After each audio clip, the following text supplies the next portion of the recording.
नमस्कार, मैं हूं पवन त्यागी, राजनीतिक विश्लेषक। मैं बात करूंगा मुंबई के पत्राचाल घोटाले की, जिसको लेकर संजय राउत जेल के अंदर बंद हैं, लेकिन उद्धव ठाकरे लगातार बयानबाजी कर रहे हैं और ये कह रहे हैं कि हम सब साथ खड़े हुए हैं। संजय राउत को उन्होंने सच्चा शिव सैनिक कहा है। अब बात यह है कि एक सच्चा शिव सैनिक क्या कोई घोटाला कर सकता है, गरीबों का हक मार सकता है? जो बात करे पत्राचाल की, तो वहां कोई अरबपति खरबपति लोग नहीं थे। छोटे छोटे फ्लैट, जिनको चाल बोलते हैं मुंबई की भाषा में, वो चाल में रहने वाले 671 गरीबों का हक मारकर संजय राउत और उनका दोस्त प्रवीण राउत, ये दोनों ने घपला घोटाला किया है। संजय राउत को इस एवज में पैसे मिले कि क्योंकि वो एक शिवसेना के नेता है, तो आप इस मुद्दे पर मौन रहिए, क्योंकि शिवसेना अक्सर बाला साहब ठाकरे जी ने जिन सिद्धांतों को लेकर बनाई थी, उन मुद्दों को उठाती रहती थी कि कोई गरीब का हक मारे तो उसके विरुद्ध शिवसेना और शिवसैनिकों का कर्तव्य है कि आवाज को उठाएं। लेकिन उस आवाज को खरीद लिया गया और वो खरीद हुई करोड़ों रुपए में, जो 211 करोड़ रुपए इन गरीबों की चाल की जमीन को बेचकर बिल्डरों के जरिए प्रवीण राउत, जो कि संजय राउत का मित्र है, उसको मिले। तो 211 करोड़ रुपए की जो रिश्वत है, जो बिल्डरों को जमीन बेचने के बाद प्रवीण राउत को कमीशन मिला, उस कमीशन में उसने अपने मित्र संजय राउत को वो पैसा बांटा और उनकी जुबान बंद करा दी। ये बात अब ईडी के जरिए सामने आई है। ईडी ने सवाल जवाब किए हैं और जो सवालों के उत्तर संजय राउत को देने चाहिए थे, उनके उत्तर नहीं दे रहे हैं। जो भगवा गमछा डालकर वो हिंदुओं को मूर्ख बनाने की एक कोशिश कर रहे थे, ये जताने की कोशिश कर रहे थे कि एक राष्ट्रवादी, एक हिंदूवादी जेल में जा रहा है।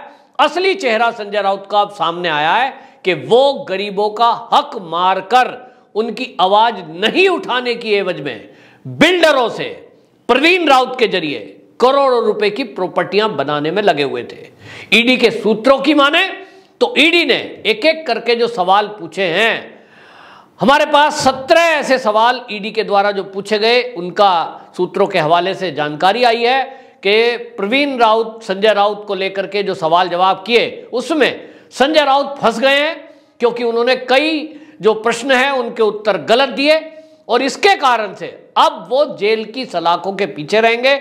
छूटना बिल्कुल नहीं है और उनकी जो प्रॉपर्टी है वो भी जब्त अभी और होना बाकी है। जो ईडी के सूत्र है, उन्होंने बताया कि हमने संजय राउत से पूछा कि क्या आप प्रवीण राउत को जानते हैं? उन्होंने कहा हाँ। कब से जानते हैं? 2013 से जानता हूं और जानता हूं पत्नी के जरिए। पत्नी के जरिए कैसे जानते हैं? जब ईडी ने पूछा तो संजय राउत जी ने कहा कि मेरी पत्नी और प्रवीण राउत की पत्नी, एक कंपनी है दोनों की साझा, जिसमें पार्टनर है अवनी इंफ्रास्ट्रक्चर। कंपनी में पार्टनर है, इसलिए मेरी पत्नी और प्रवीण राउत की पत्नी दोनों मित्र हैं और इसके कारण से मैं उनको जानने लगा 2013 से। तो ईडी ने याद दिलाया कि आप कह रहे हैं कि 2013 से जानते हैं, जबकि 2010 में और 2011 के बीच में आपने 10 जमीनों के सौदे प्रवीण राउत की पत्नी और संजय राउत की पत्नी के बीच हुए हैं। आप भी उस बीच में थे और एक कैश की डील हुई है। 3 करोड़ रुपए में ये जमीन, ये प्लॉट 10 जिनकी संख्या है, वो अलीबाग में प्रवीण राउत की पत्नी और संजय राउत की पत्नी मिलकर के ये डील करती हैं। और इसी में एक तीसरा नाम सामने आता है, वो है स्वप्ना पाटेकर, डॉक्टर स्वप्ना पाटेकर, जो कि जो संजय राउत के मित्र हैं सुजीत पाटेकर, उनकी पत्नी है। अब हालांकि वो अलग रह रहे हैं और डॉक्टर स्वप्ना पाटेकर तो अब ईडी की गवाह बन चुकी है। उन्होंने ईडी को बताया है कि ये जो संजय राउत हैं, ये इनकी पत्नी के नाम जो प्लॉट है, ये केवल आंखों में धूल झोंकने के लिए किया गया है। असली खेल ये प्रवीण राउत और संजय राउत के बीच है। ये संजय राउत को आवाज ना उठाने के लिए, गरीबों की आवाज ना उठाने के लिए, पत्राचाल के जो लोग बेघर हो गए उनकी आवाज को ना उठाने के एवज में ये पैसा नेताओं को बांटा गया।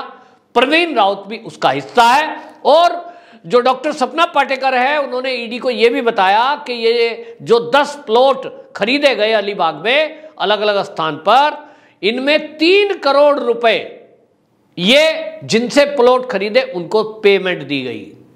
अब ये 3 करोड़ रुपए जो सरकार का नियम है, वो ये नियम है कि आप कोई भी खरीद फरोख्त करते हो तो वो चेक से पेमेंट करोगे, लेकिन ये कैश में दिया गया। और ये कैश क्यों दिया गया? क्योंकि ये रिश्वत थी, ये कहीं ट्रांजैक्शन ना आ जाए। इसको लेकर के ईडी ने संजय राउत को याद दिलाया कि आप कह रहे हो प्रवीण राउत को 2013 के बाद से जानता हूं, जबकि 2010 और 11 के बीच आपने ये प्लॉट के सौदे किए। 3 करोड़ रुपए की कोई प्रॉपर्टी आप खरीद रहे हो, पत्नी के नाम खरीद रहे हो, तो भी क्या आपको जानकारी नहीं है?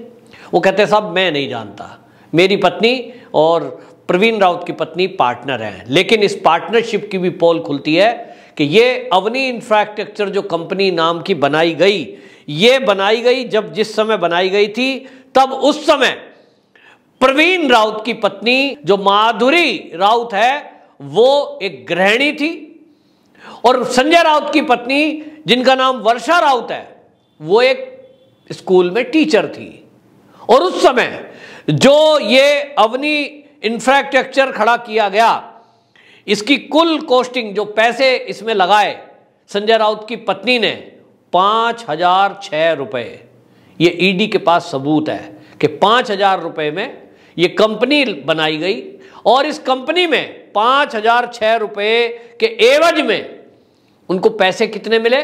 13,95,000, यानी लगभग 14 लाख रुपए। एक तरफ से संजय राउत की पत्नी वर्षा राउत जो टीचर थी उस कंपनी में वो कितने पैसे लगाती है? कुल 5,006 रुपए।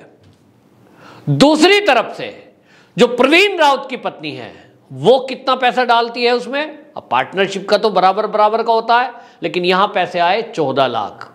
यही घपला है कि असली खेल ये है जो गवाहों ने बताया है कि ये कंपनी अवनी इंफ्रास्ट्रक्चर पैसे को, 2 नंबर के पैसे को 1 नंबर में करने का एक जुगाड़ था, एक टेक्निक थी, एक घोटाला था, और असली खेल प्रवीण राउत और संजय राउत मिलकर के कर रहे थे। जमीनों की खरीद फरोख्त चल रही थी, और जमीनों की खरीद फरोख्त में पत्राचाल का पैसा ये बिल्डरों को जमीन बेचकर जो आया, इसको कंपनियों में दिखाकर, ट्रांजैक्शन कंपनी की दिखाकर ये इनकम टैक्स डिपार्टमेंट की आंखों में धूल झोंकने का काम किया गया। मामला पकड़ में आ चुका है।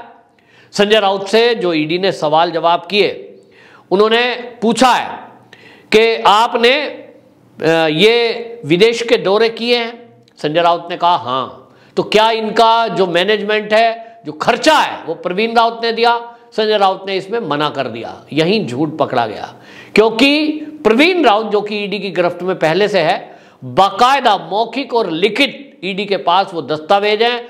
प्रवीण राउत ने बाकायदा सबूत के साथ ये बताया है कि संजय राउत के पूरी फैमिली को विदेशों के टूर कराए गए हैं, जिनके ऊपर लाखों रुपया खर्च किया गया है, और वो सारा पैसा वो जो संजय राउत का मित्र है प्रवीण राउत, उसकी कंपनी ने उठाया है।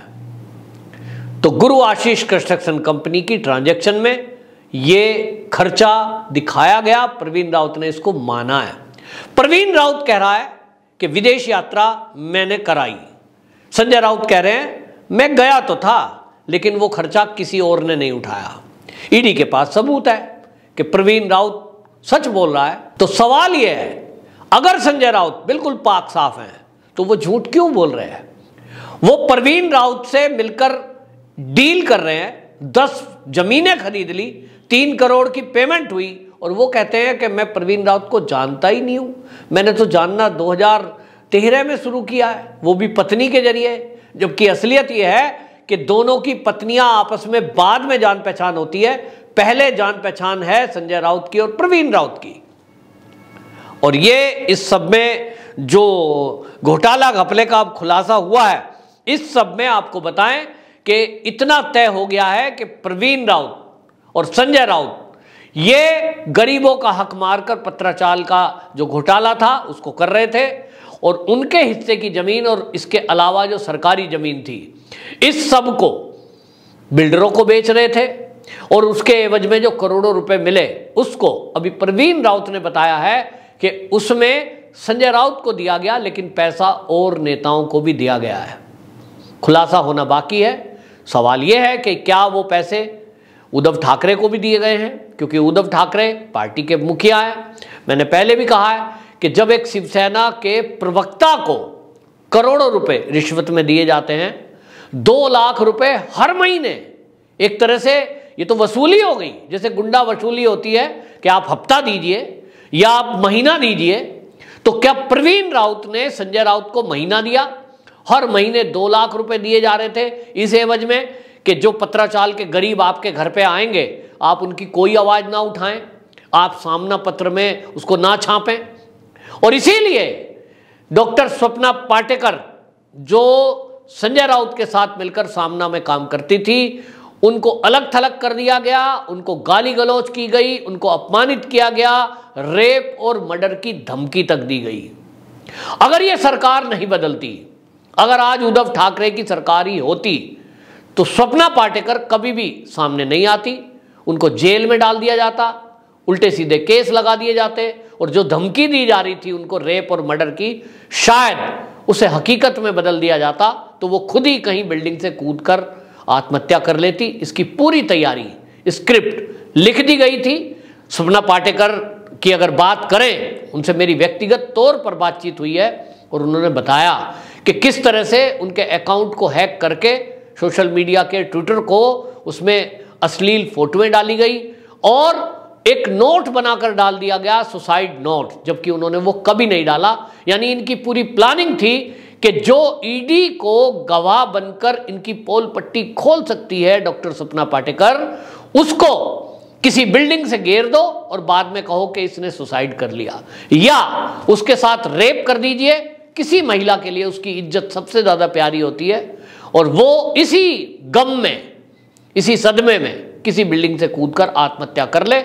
उसके बाद वो नोट पड़ा हुआ है जो कि फर्जी था, लोग समझेंगे आत्महत्या कर ली। ये मुंबई में पहले भी हुआ है, कई लड़कियों के साथ हुआ है, कई बॉलीवुड एक्ट्रेस के साथ हुआ है। पुलिस को चाहिए, प्रशासन को चाहिए, ईडी के अलावा सीबीआई को चाहिए कि इन सब आत्महत्याओं के पीछे का सच जानने के लिए वो पूरी जांच करे। तो क्या संजय राउत और शिवसेना के ये नेता इस तरह के अपराधियों के साथ मिले हुए हैं? ये भी एक जांच का विषय है, क्योंकि सुशांत सिंह राजपूत की मौत के बाद लोगों के मन में ये शंका पैदा है, जिसका निवारण अभी तक नहीं हुआ, कि सुशांत सिंह राजपूत की मौत के रहस्य क्या थे। वो हत्या थी या आत्महत्या, इसको लेकर अभी तक असमंजस है। लोगों का कहना है कि वो हत्या थी, तो इनके भी पोल पट्टी खुलना तय है। ये खुलेगा, लोगों को उम्मीद है। तो ये शिवसैनिकों का काम कम से कम नहीं हो सकता, और शिवसेना गरीबों की आवाज बनती है, ना कि अपराधियों की। वंदे मातरम।